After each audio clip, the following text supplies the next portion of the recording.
and it prompted me being very upset and how things were stated. So I felt that I needed to speak here tonight. Unfortunately, this is not the first time a teacher has presented their viewpoints to the students. What concerns me is that the student doesn't share the same opinion. They are belittled and put down, or even worse, threatened with their grade, which happened to our son in middle school. It's in these circumstances that we teach our children to stand strong, believe in yourself, and when people feel threatened, they lash out. It truly is a shame that we cannot even trust our teachers to be objective on all subjects. The kids deal with bullying and name-calling from their peers. They don't need to feel threatened by their teachers when they don't share the same opinion.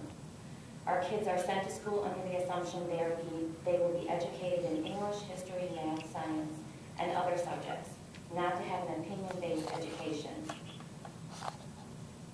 I do commend the administration for trying to find a common ground for all involved on February 18th, but they failed. Other districts did not end up with the fiasco we witnessed. The majority of students didn't care as long as they got that free pass out of class. When asking some of the students that were there as part of the sit-in, they commented that, and gave them certain facts, they commented that they didn't know that. So what that tells me is that the morning of February 18th, many of our children did not get the unbiased education they were to get for Rachel Schultz and Heather Fitzloff. It disturbs me that we have teachers using students to achieve their goals. This is clearly wrong. Teachers get paid to teach, period. We have some excellent teachers in this district that go above and beyond to help students to succeed in their curriculum, and I applaud them. However, the certain minority that complain to our children, their students, and use them for their own personal gains should be reprimanded for their actions and apologize publicly to the students, parents, co-workers, and the rest of this community. A huge lesson needs to be learned from this, as it could have been addressed much better. For the people that claim they learned so much, this I beg to differ. With signs saying, "Teach me to union, gay rights," Scott Walker is vulgar language, which I won't repeat, don't seem to be applied as being educational. On February 18th, when my husband and I entered the Commons area, we saw no sort of organization at all. The kids were throwing paper across the Commons, going in and outside, young girls sitting in young boys' laps, running up and down the hallway, around the Commons, laughing, joking, and I even watched some walk out with their belongings with no one at the door asking if they had permission from parents. So some I know were not 18 and were not able to check themselves out. Where were the educational debates going on that was quoted in the paper? I saw nothing but pure chaos with students that had no idea what they were doing. Is that what we call education? Because if it is, I think the school board has a lot of work cut out for them. There were many other schools that handled the situation much better and did not allow their students to dictate what they were going to do. When you give an inch, those students will take a mile, and that is exactly what happened here in Richmond Center. This could have been a very educational experience for our children, one that should have included the parents. You do have parents out there that want their children to learn multiple viewpoints, not single-sided ones. I hope in the future you take the parents up on assisting in situations like this. Some of the quotes from the paper last week that were quoted by Heather in the paper were, none of the teachers urged the demonstration, nor declared their opinion on the governor's proposed bill. This was completely student-initiated. I find that very interesting because my husband and I were up here on Friday and met with Heather that morning, and we gave her names of some of the teachers that were giving their one-sided stories. And actually, we gave her 2 names, and there were other teachers, there were other parents there that gave them names as well. Another comment was classes were conducted all day and even during the morning when the demonstrations were taking place. Classes were not conducted all day because some of the teachers weren't even in their classrooms to teach. Some of the students showed up and there weren't teachers in there. Some of them were actually even walking their students down to the commons area, which a parent did approach Rachel on Friday and told her about that situation. That's not holding classes. The other comment was the only classes that were not held were a few for which no students showed showed up. During those times, the teachers with empty classes were required to supervise the gathering.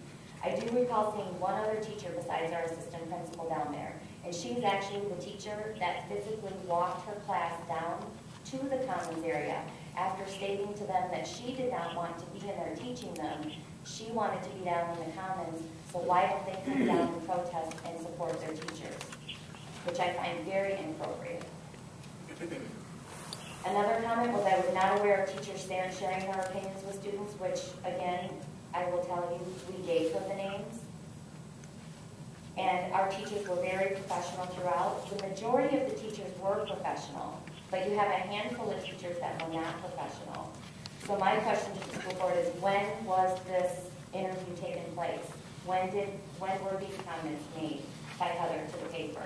Because I remember, like I said, along with two other parents, giving teachers, Heather fits off the names of the teachers. She even asked if she could speak to our son, which we said yes we can. Brought him down to the office, and some of the questions she asked him was how he felt about what was going on, were their teachers being biased, and his opinion. I can tell you that a couple of students that made comments were the first hour that this girl attended class, they were teaching. The second hour as well. Third hour, there was one student and the teacher did help her with her homework and did not speak about the situation. She's a 10th grader. She has a 9th grader that is a friend that was so confused and felt pressured and didn't know what to do. And she was part of the teacher that actually physically walked her students down to the commons area. There was another friend of hers that's in the 11th grade that went to first hour of ed, and there were a couple of teachers there, or there were a couple of students there, but no teacher. They had no idea what to do, did not know what was going on. Our son's homeroom class is the one that brought us up here because we had a teacher making inappropriate comments. There was another teacher, as stated earlier, that was bringing the students down to the commons area that was overheard by one of the parents who is here tonight. And that was actually brought up to Rachel on Friday. That was not mentioned in the paper. I know of a parent whose son left and went home, and she found him at home, asked him what he was doing there, and he said it was ridiculous at school. There was no teaching going on, so I just got my stuff and left. She said, you walked out the door? Yep, just walked right out the door. I had, after we left and the students were sent back to class that afternoon, a teacher approached our son and said to him, why were your parents here today? Were they here making sure I was teaching you? Well, let me tell you, because of this Scott Walker bill, I have to go now and get a second job to support my family, and so on and so forth. There was another staff member of the school, not a teacher, but another staff member that walked up to our son and basically said the same thing. It amazes me how some of the people that were up here that represent the school are here to teach our children, who treated some of us as parents up here on that Friday, February 18th, so rudely that could not even return a simple hello because they were upset that we were here. That is very, very shameful. And I am sad to say that my child goes to this school district if we have people in there that are going to act like that, because that's very immature and inappropriate.